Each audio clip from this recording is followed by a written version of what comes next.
3 hours before the wedding, I received a call from the rescue center. Marcus had been in a road collapse and his condition was unknown. 2 hours before the wedding, I found his bloody groom's suit at the scene. 1 hour before the wedding, I knelt on the ground, frantically tearing through the rocks with my bare hands, screaming his name. Dr. Grace, the chances of your fiancé surviving are slim. Please prepare yourself. I shook my head, sobbing uncontrollably, my hands raw and bloody, but I didn't stop digging. It wasn't until nightfall that I finally found Marcus amidst a pile of vehicle wreckage.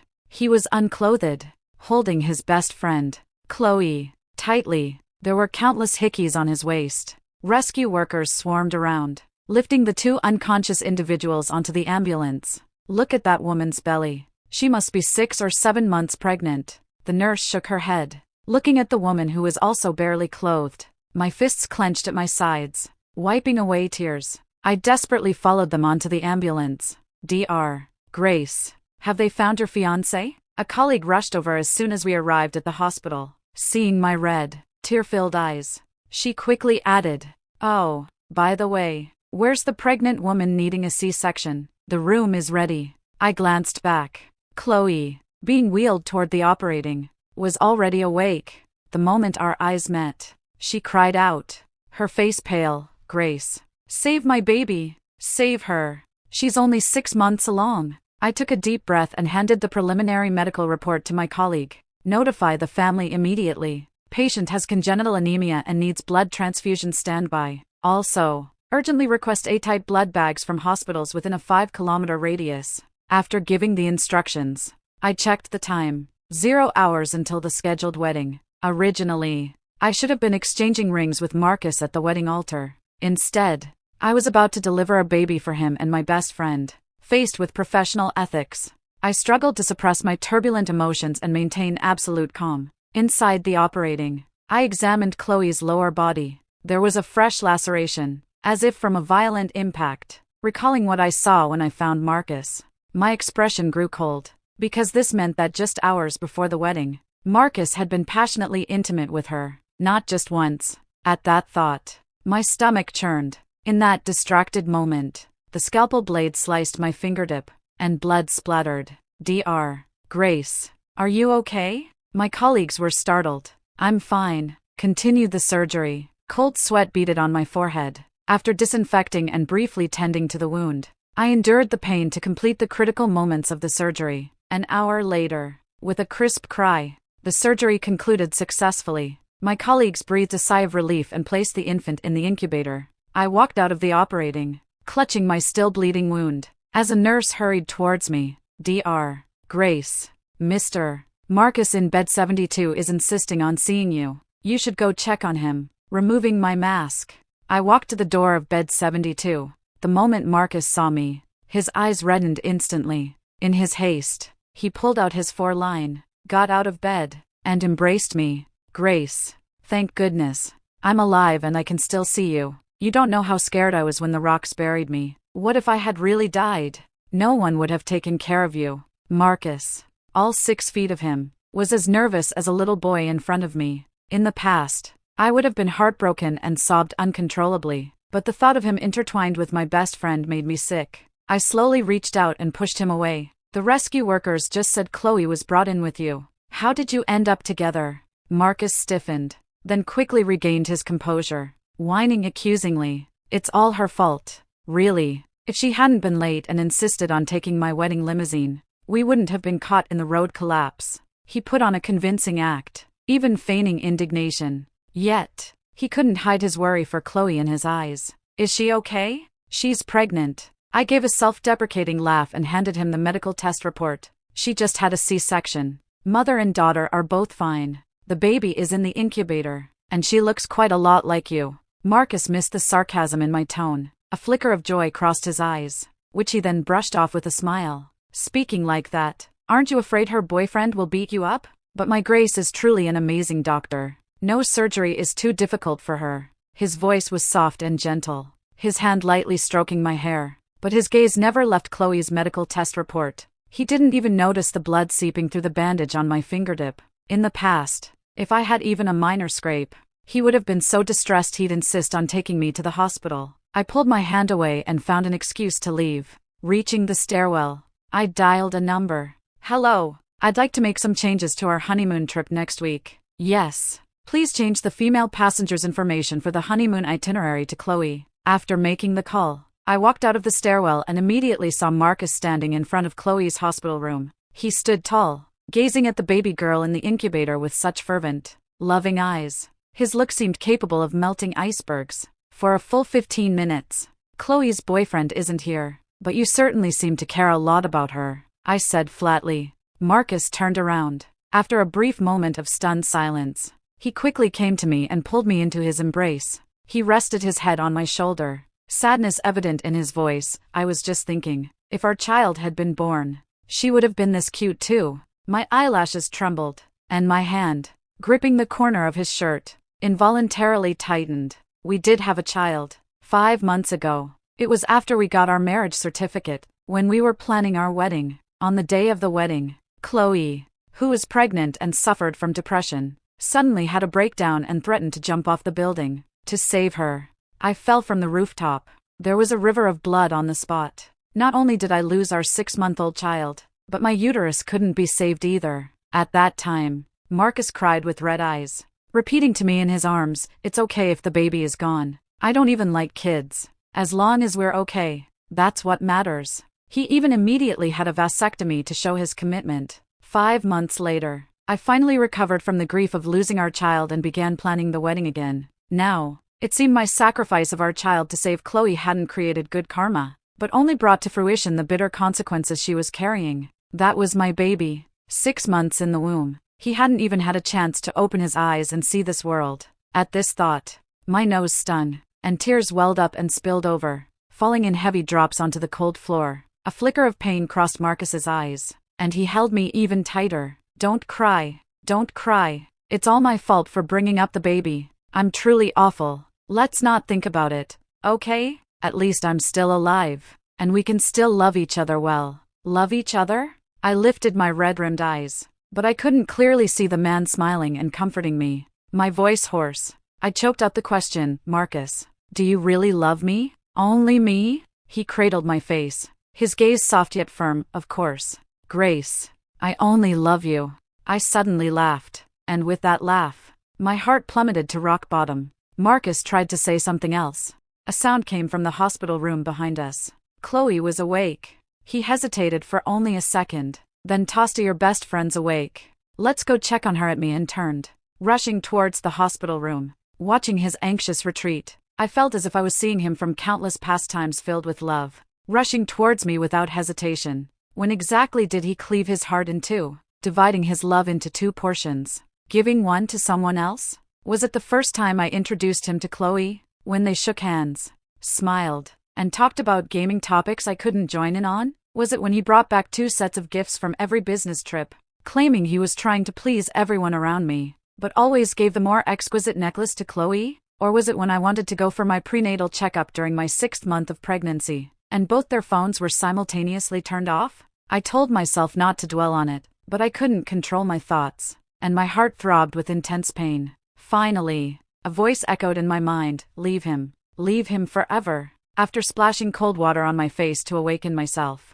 I walked to Dean's office door. "Grace, what brings you here? Have you made up your mind about the transfer?" Dean saw me, immediately put down his papers, and greeted me with surprise. I nodded and replied, "Yes. I'm voluntarily transferring to Northwood to pursue further studies with a senior gynecology team." The dean was overjoyed, but then, reconsidering, he frowned and said, "Are you sure about this? Once you transfer, you won't be able to come back for at least 10 or 8 years. Didn't you register your marriage? Can he accept living apart?" I pressed my lips together, my gaze unwavering. "I've made up my mind. Please give me 3 days. I'll take care of my marital affairs." This transfer was also an indirect promotion. In the past, I was too focused on love, stubbornly refusing to let my career interfere with my relationship. Seeing my colleagues single, thriving, and successful in their careers, I finally understood. Love was like a luxury item, always at risk of depreciating. Only true capability was the best currency. 3 days remained until my transfer to Northwood. During a break between shifts, I cleared out everything Marcus had given me and dragged the suitcase filled with my clothes to my office. Just as I sat down, Marcus knocked and entered.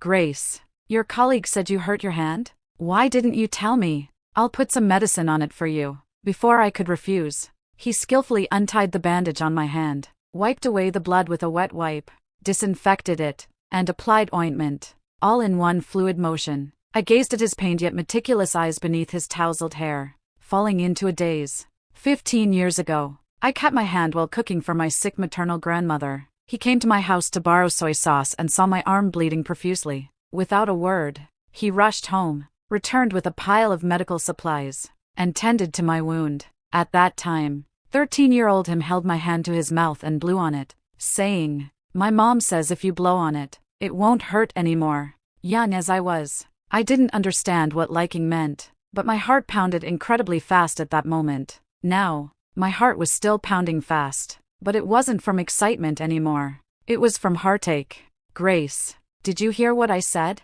Marcus's voice pulled me back to reality. "Didn't you want Chloe to join us on our honeymoon trip? Then we should cancel the snorkeling in Maui. She just had a C-section and can't get wet." I froze. Then my heart ached and I felt a chill. He actually thought our honeymoon trip would include Chloe. Little did he know, I had no intention of going on a honeymoon with him at all. I was going straight to Northwood. "Whatever," I said indifferently. With that, I ignored him, opened the transfer documents on my desk, and quickly signed them. Marcus glanced at the documents, his brows softening, and he leaned in to humor me. "Are you jealous of your best friend? Pretending to apply for a transfer right in front of me. You just want me to comfort you, don't you? All right.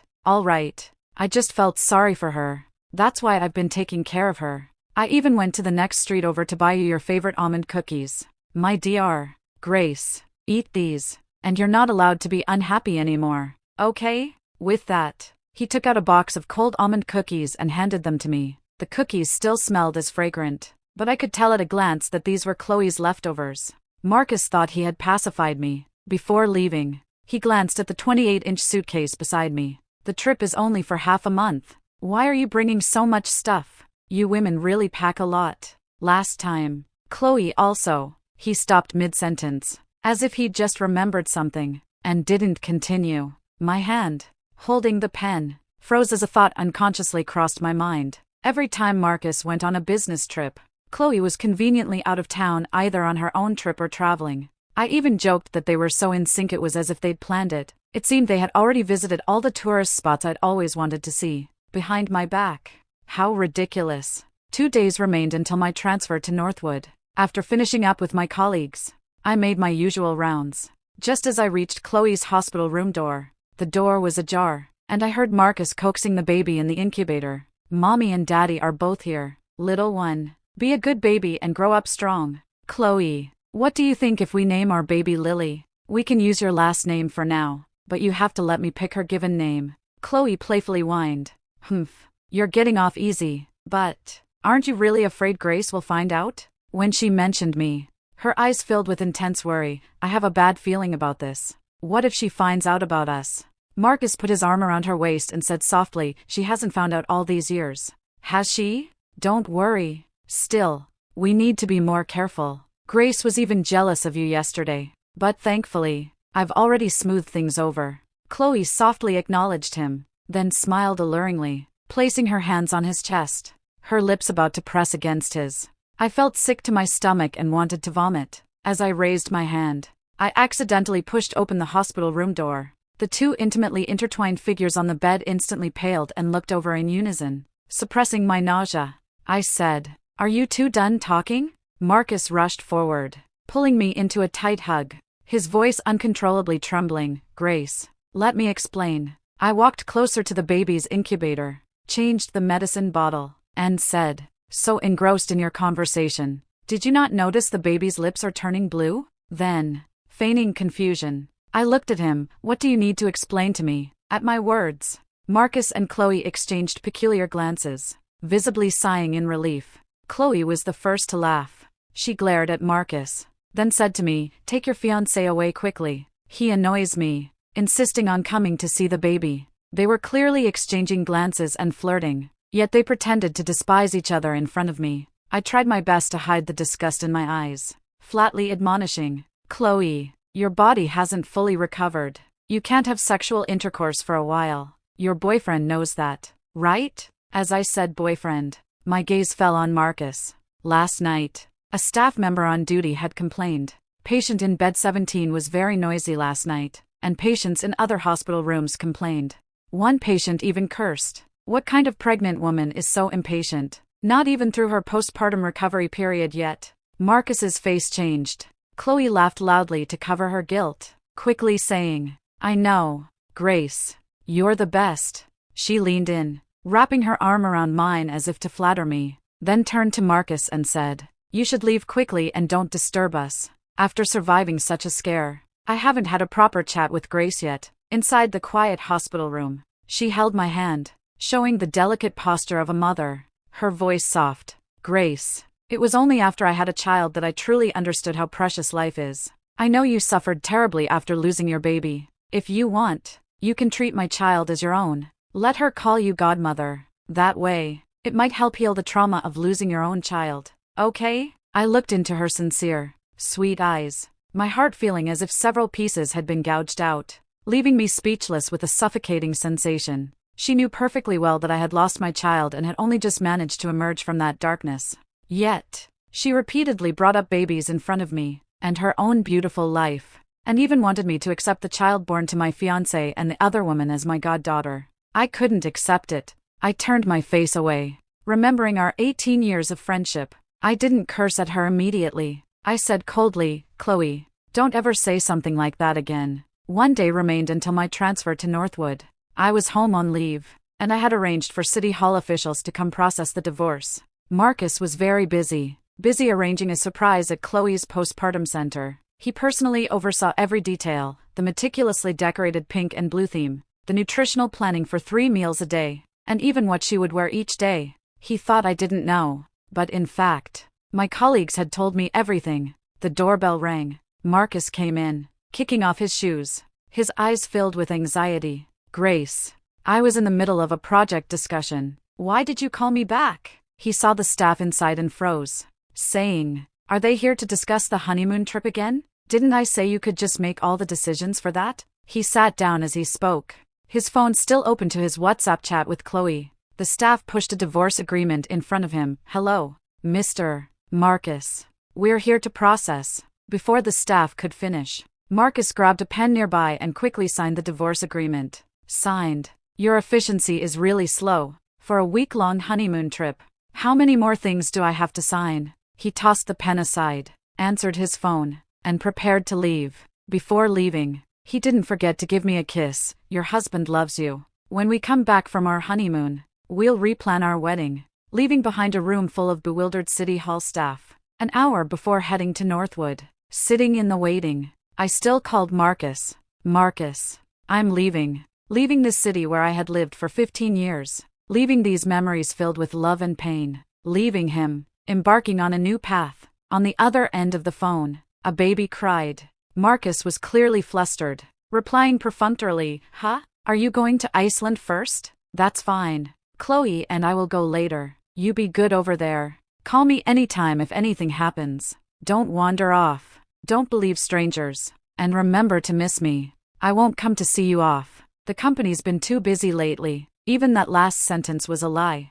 I didn't listen further. I hung up the phone and switched it to airplane mode. The public address system announced, Ladies and gentlemen, Flight CA-1234 to Northwood is now boarding. Please proceed to Gate 5 immediately. Releasing my last thought, I dragged my heavy suitcase, leaving the past behind. As soon as I got off the plane, Marcus's text messages began to flood my phone. Grace, where's the onesie we prepared for the baby? We won't need it anyway. Let's give it to Chloe's baby. Grace, why is the house so empty? Where are all the gifts I gave you? Why are all your clothes gone? Your colleague said you wouldn't be coming back to work in Eastport? What's going on? Call me back. Grace, stop messing around. I'm scared. Please don't disappear on me, okay? Underneath the 99+ text messages were dozens of missed phone calls. I quickly typed out a few words. I'm in Northwood for an inspection. I didn't get any messages on the plane. Marcus nervously made a video call. Grace,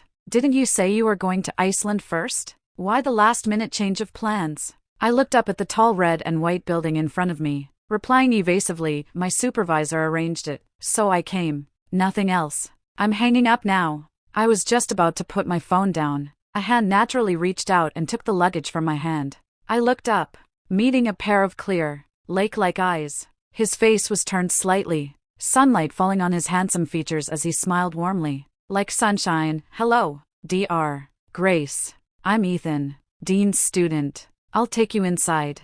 I nodded, belatedly. Only then did I realize the video call was still connected, and Marcus's face on the other end was turning green with anger. Grace.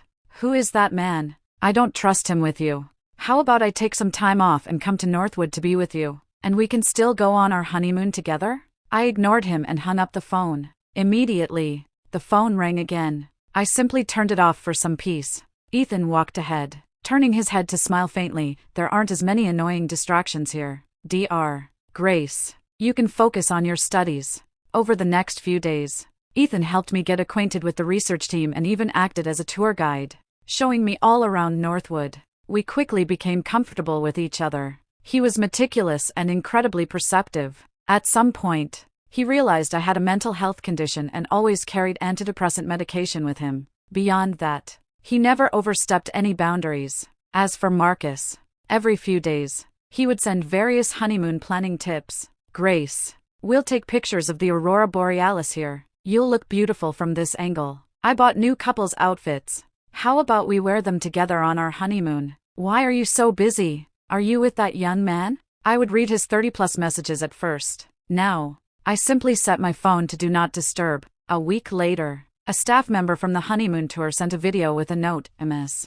Sya, Mr. Marcus says if he doesn't see you, he'll sue our tour group. Please contact him as soon as possible. The video was taken in Iceland. The tour group, as per my request, had prepared a surprise for Marcus.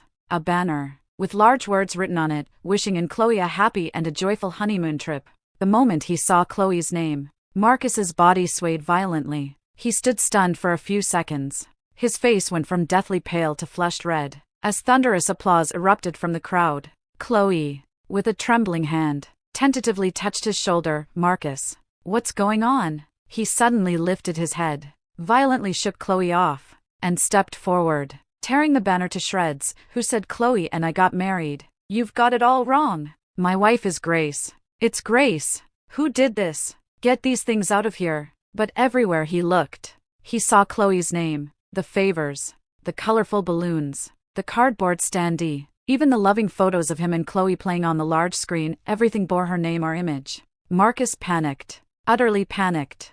He pulled out his phone from his pocket and made several calls in a row, but they were all off. He staggered over to a staff member, grabbing their shoulders as if clinging to a lifeline. Where's Grace? I'm asking you. Where is Grace? He raised his phone, as if to prove something. Look, Grace said she'd be in Iceland on time, no matter how busy she was. She'd come on our honeymoon trip with me. Did you hide her?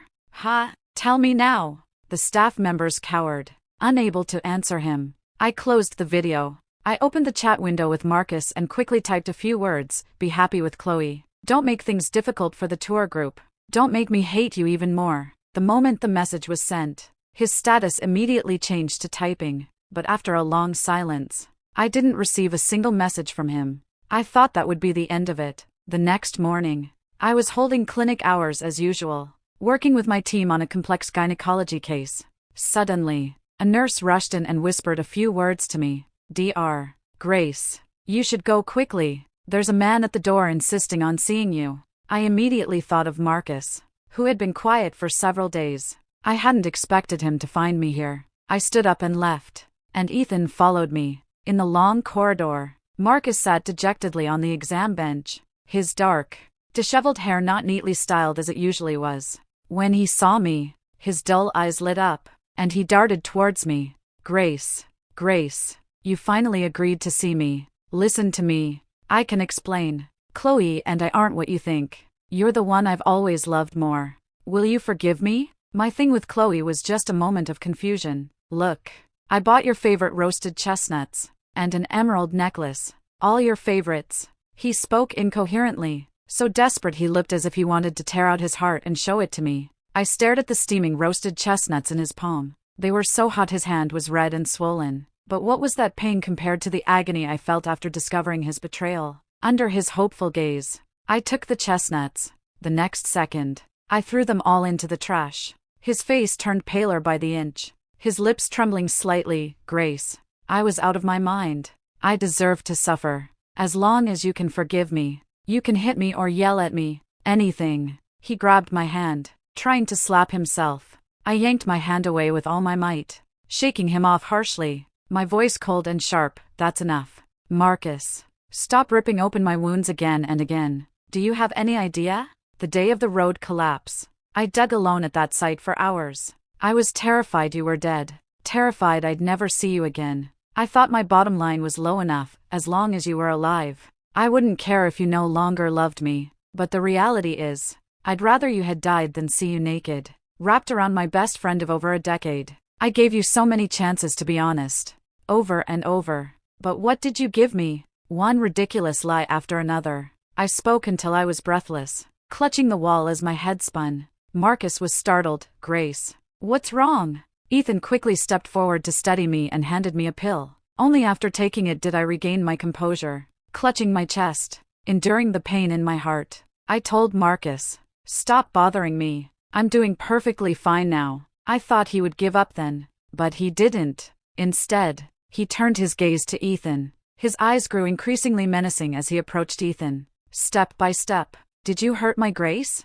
Why is she taking medication? What did you do to her? We've been in love for over a decade. I never let her get sick. Why is she taking medication now that she's with you? Suddenly, he lunged forward and grabbed Ethan by the neck. It's all you. You threatened my Grace with medicine. You're trying to steal her away, aren't you? His eyes were almost insane, as if possessed by a demon, and his strength was terrifying. In desperation, I looked around. I grabbed a metal pipe nearby and swung it hard. Thud, a dull sound. Marcus collapsed to the ground. His eyes were unfocused and dim as he stared at me in disbelief. Grace, you. How could you hit me for a stranger? I'm in so much pain. Don't you want me anymore? I'm your husband. He seemed drained of all strength, unable to straighten up from the pain, his gaze never leaving me for a moment. His stubborn and round eyes held a pain like shattering glass. In a daze, I seemed to see again the boy crying on the roadside, clutching my pant leg and asking me, Grace, my mom left. She doesn't want me anymore. Even you don't want me anymore? Bitter tears streamed down my cheeks. I still hadn't been able to completely let go of the past. Let go of the man who, at 15, dressed in worn-out clothes, yet bought me a beautiful dress worth hundreds. Let go of the man who, at 18, worked 3 jobs a day until he collapsed from exhaustion, just to give me a better life. Let go of the man who, at 23, got his first capital for starting a business, and held me, weeping tears of joy. But he was no longer that man. I pressed my lips together, suppressing the tremor in my heart, and said flatly, yes, I don't want you anymore. You signed the divorce agreement, so stop calling me Grace. His eyes suddenly widened. No, that's not true. I didn't sign any divorce agreement. How could I ever divorce you? He struggled to get up, but kept falling. His forehead scraped raw, still yelling, Grace, don't leave. I ignored him, turned, and left. After that, he stopped bothering me directly, but he bothered the entire hospital. Patient in bed 47 tried to self-harm again.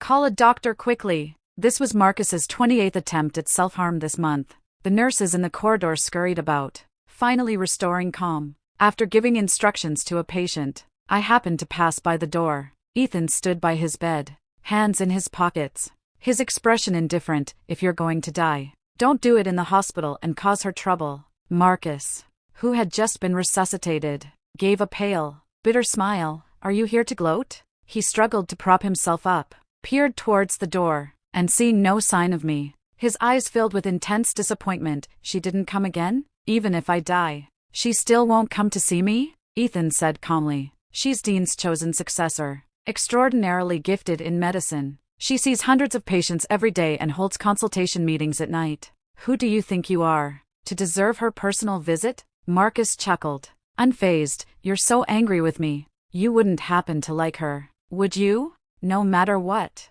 She still loves me. I just made a mistake. And sooner or later, I'll earn her forgiveness. And you'll never have a chance. Fury blazed in Ethan's eyes. Are you proud of yourself? He grabbed Marcus by the collar and growled, do you have any idea that because of you, she has to see a therapist every week and take a lot of antidepressant medication? You only know that other woman has depression, but you don't know your own Grace suffers from insomnia every night. Her wrists covered in scratches. A hypocrite like you doesn't deserve an ounce of her forgiveness. If you truly cared about her, you'd get out of her sight forever. Crash! Marcus grabbed the bowl from the table and smashed it on the floor, yelling in disbelief, impossible. You're lying. Grace is such an optimistic person. How could she have depression? How could it be? Until a medical test report fluttered down beside his bed. Marcus tremblingly picked up the report, and the moment his eyes focused, his pupils dilated instantly. He held the report very close, afraid to misread a single word. Impossible. How could it be severe depression? I was so good to Grace. How could she have severe depression? He curled into a ball, his eyes unfocused, mumbling as he clutched his disheveled hair. His voice gradually faded until it was inaudible. The last time I saw him like this, it was during our dramatic breakup 3 years ago. At that time, my maternal grandmother had passed away, and I hadn't made it in time to see her one last time. When my emotions reached their peak, I hid in my room, not eating or drinking, sobbing my heart out. And at that very time, Marcus was away on a business trip. For an entire day, his phone was unreachable, and he didn't reply to any messages. With my heart broken, I suggested we break up.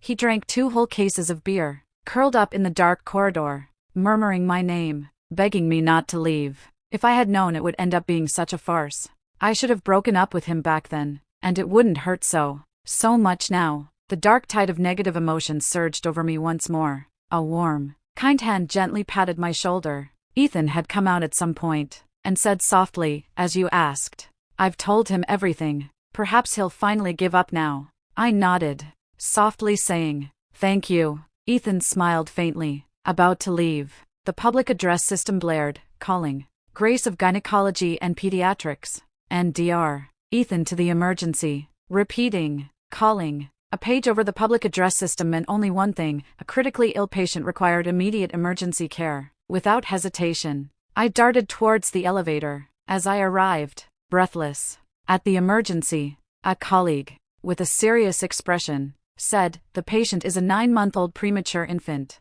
Lily. Preliminary diagnosis is respiratory distress due to patent ductus arteriosus. She requires immediate emergency care. The name Lily made me freeze. Chloe and Marcus's daughter. How was she here? Shouldn't she still be in the incubator? The next instant, Chloe, sobbing, grabbed my hand, almost kneeling before me. Grace, you're a doctor here, aren't you? She's fought so hard to live this long. I beg you, put aside any personal grievances and save her. She cried piteously, terrified I would hold a personal vendetta during the surgery. After 18 years of friendship, she still didn't understand that I separated my personal feelings from my professional duties. I gave her a flat look, pulled my hand away, and walked into the sterilization room. Ethan, as a neonatal surgeon, was the lead surgeon for this operation. Premature infants are inherently fragile, and with extremely small blood vessels. The surgery was exceptionally dangerous. Surgeons entered the operating one after another. Attention! The patient's blood pressure is dropping. Initiate resuscitation. The patient has a rare blood type. Call the family immediately. The room was in utter chaos. I hadn't expected Lily to inherit Marcus's rare blood type, but at that dire moment, there was no time to find Marcus. In that desperate emergency, I clutched the medical report and rushed into the transfusion. When I emerged, I could barely stand, swaying precariously and nearly collapsing. Chloe heard the commotion and rushed over, her voice filled with urgency. Why are you here? Where's my child? How is she? What have you done to her? I bit down hard on my pale lips, handed the blood bag to my colleague, then looked at Chloe with a detached gaze. Chloe, you owe me your life again. She froze in shock. I slowly sat down on the cold ground, my gaze remaining distant. That year we first met, you said you didn't want to live. To persuade you to come down, I trembled on the rooftop with you for 3 hours. Later, we became friends, went to the same high school, then the same university, even sharing a dorm room. You said you liked writing novels, So I promoted you on social media and helped you connect with editors. You said you wanted to learn to dance. Even though I had no money, I borrowed some to support you. A year ago, on the day of my wedding, you said you didn't want to live. When you tried to jump, I reacted without thinking, pulling you back. Half a year ago, I watched you and my fiancé embrace. I swallowed my pride and pain, ensuring the safety of both you and your daughter. Tell me, don't you owe me countless times over? I forced a smile, turning my head to look at her. Her lips pressed into a tighter line. Then slowly, inch by inch, she slid to the floor, against the light. Her bangs obscured her eyes as clear tears streamed down her cheekbones, each drop splattering on the ground. She covered her face with her hand. Her shoulders slumped lifelessly as she choked out in a trembling voice, "What have I done all these years?" She cried silently for a long time. When she finally raised her head again, her eyes were filled with intense regret and despair. "I'm sorry. I was wrong. I don't deserve you being so good to me." I lowered my gaze, not accepting her apology. In my 27 years of life, apart from my parents, who left me too soon, the only 3 people I genuinely treated well were my maternal grandmother, Marcus, and Chloe. They either died, or I wished they had. Do I regret it? Not really. At least they were genuine with me once. But I don't want to experience it again. The pain was unbearable. The feeling of betrayal was like a spoon gouging into my heart, scraping away flesh spoon by spoon, exposing raw, crimson liquid. The pain was so intense, I barely dared to breathe. Suddenly, a man rushed down the corridor. "Ethan," gasping for breath, hands on his knees, exclaimed joyfully, "Grace, the patient has been stabilized." He waved at me, his encouraging smile even warmer than the sunlight. I looked at the light at the end. My pain softened, suddenly replaced by a sense of profound relief. Even though I hadn't chosen the right people, I had at least chosen the right career, and the right place in Northwood. When I stood up again, I didn't look back, and walked towards that light. Chloe's way of apologizing was to leave for good. She left me, left Marcus, and also left Eastport, going to a place where no one knew her. Before leaving, she stuffed a bank book into my hand. She offered a bitter smile and said, "The gravest mistake I made was hurting the person who treated me best in this life. All for a man. I won't ask you to forgive me, but I hope you remember. You are great. You saved me, and you saved something more important to me than life itself." I looked at the desktop ornament she gave me, my emotions remaining unsettled for a long time. "I wish you an early victory over the black dog of depression, and to become the most incredible Dr. Grace." A knock sounded.